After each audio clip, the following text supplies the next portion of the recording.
Hi everyone. ఇక్కడ హైదరాబాద్లో bathroom కడగడానికి కూడా కంపెనీస్ ఉంటాయంట. నాకు ఇప్పుడే తెలిసింది.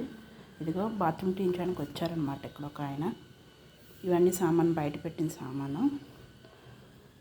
ఇక్కడ ఒక బాత్రూమ్ క్లీన్ చేయడానికి 500 రూపీస్. మనకు అనుకో అక్కడ లోకల్ ఏరియాలో 50 అంత అయితే సరిపోద్ది. అక్కడ పార్కివాళ్ళు చేస్తారనుకోండి, వీళ్ళు మిషన్స్తో క్లీన్ చేస్తారనమాట. ఇదిగో ట్యాప్లు, షవరు అంతా కూడా టైల్స్ కింద అంతా ఆల్ ఎంప్లాయీసే కంపెనీ తీసుకొని డ్రెస్ టై అదంతా కట్టుకొని వస్తారనమాట. చాలా డీసెంట్ డిగ్రీ అంతా. షింక్ చూసి ఎంత తెల్లగా మెరుస్తుందో, కమోడ్ అంతా ఎంత క్లీన్గా నీట్గా ఉందో. ఇప్పుడు యాక్చువల్గా ఇందాకైతే అలా లేదనుకోండి. ఇందాక వీడియో తీయడానికి నాకు కుదరలా.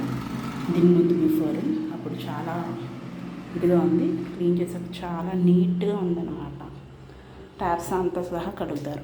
ఆల్మోస్ట్ ఒక 1 అవర్ 1.5 అవర్ పట్టింది క్లీన్ చేయడానికి. 2 బాత్రూమ్స్ మావి ఇక్కడ. సో కొంచెం 100 కన్సెషన్ ఇచ్చారన్నమాట. ఒక్కొక్కటైతే 500, 2 కలిపి 900. బకెట్లు, మగ్గులు అన్నీ కూడా క్లీన్ చేస్తారు. మన ఇటు చూసినంత తెల్లగా నీట్గా మెరిసిపోతున్నాయో. ఇంతకుముందు ఇలా లేదు, బాగుంది ఇప్పుడు. ఇలా కంపెనీస్ ఉంటే బాత్రూమ్ కూడా అని నాకు తెలీదు. మిర్రర్ కూడా చేశారనమాట క్లీనింగ్ అంతాను. మిషన్స్తో చేస్తారు. మీకు తెలిసి ఉంటే చాలామందికి, తెలియని వాళ్ళకి తెలుసుకుంటాను వీడియో అనమాట. మీకు అలాగే హైదరాబాద్ ఐడెంట్ సిటీస్లో మీకు కావాలంటే కాంటాక్ట్ అయిపోవచ్చు. మేము చేయించింది అయితే అర్బన్ కంపెనీ. ఎలా ఉంది వాష్రూమ్? నీట్గా క్లీన్గా ఉంది కదా.